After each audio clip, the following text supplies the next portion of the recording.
10 years as a substitute lover, replaced by a rookie soldier, I left and triggered his wrath. "You're back," I said, staring at the man who had forgotten me 1,000 times.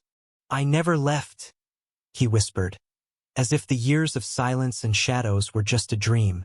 10 years. 10 years I spent by Jace Callahan's side, a ghost in his life, a placeholder for the one he never got over. And when the real thing finally walked through that damn door, a green-eyed rookie soldier with a fresh uniform and the same last name as Jace's long-dead fiancée, knew my role was done. I packed my life into 3 boxes and left our Brooklyn apartment before dawn. Jace didn't stop me. Not at first. We met in the summer heat of Texas, 2015. I was 19, bartending in a backwater town trying to forget the face of my abusive stepfather.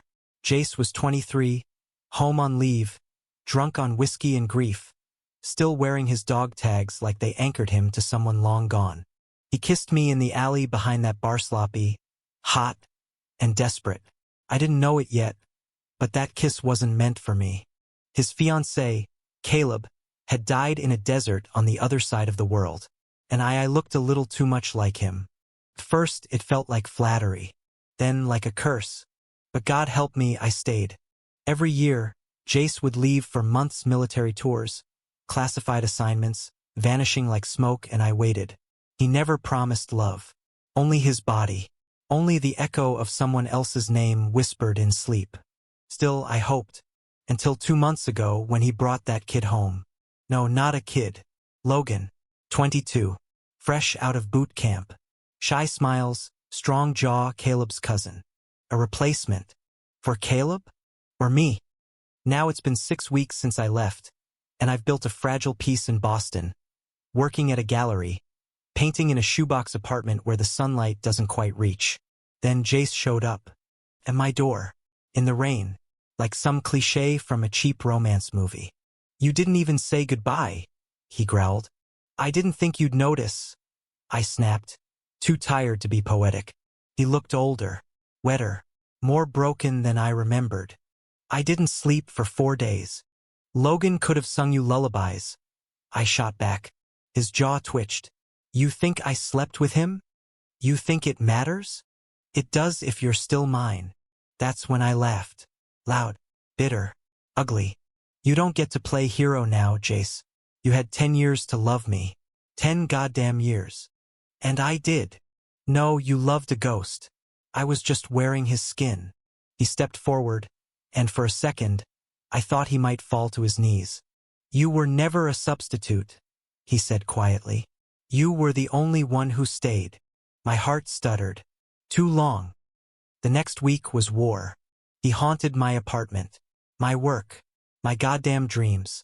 Every time I pushed him away, he came back. He didn't beg. He remembered. The way I took my coffee. The exact spot behind my knee that made me giggle. The poem I once muttered in my sleep. He remembered all the wrong things, but they were mine. "Why now?" I asked him on a Wednesday night, half drunk and fully unraveling. "Because I thought I could survive losing you. And I was wrong." We drove back to Brooklyn together, on the highway where everything between us was once built. He held my hand at a red light, not like he was claiming me but like he was afraid I'd disappear. We didn't speak, but the silence was honest. Back at the apartment, everything was exactly where I left it, except a photo of me, tucked behind his bedside lamp. He picked it up, stared at it for a second too long, then held it out.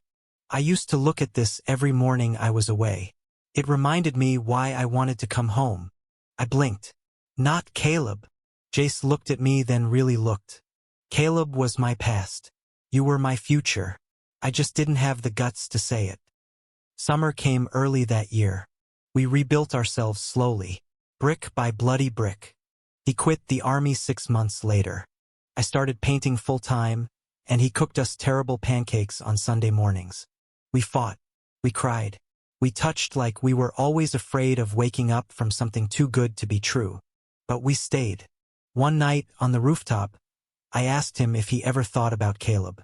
"Every day," he said, "but not the way I think about you." And when he kissed me, it wasn't desperate. it was home.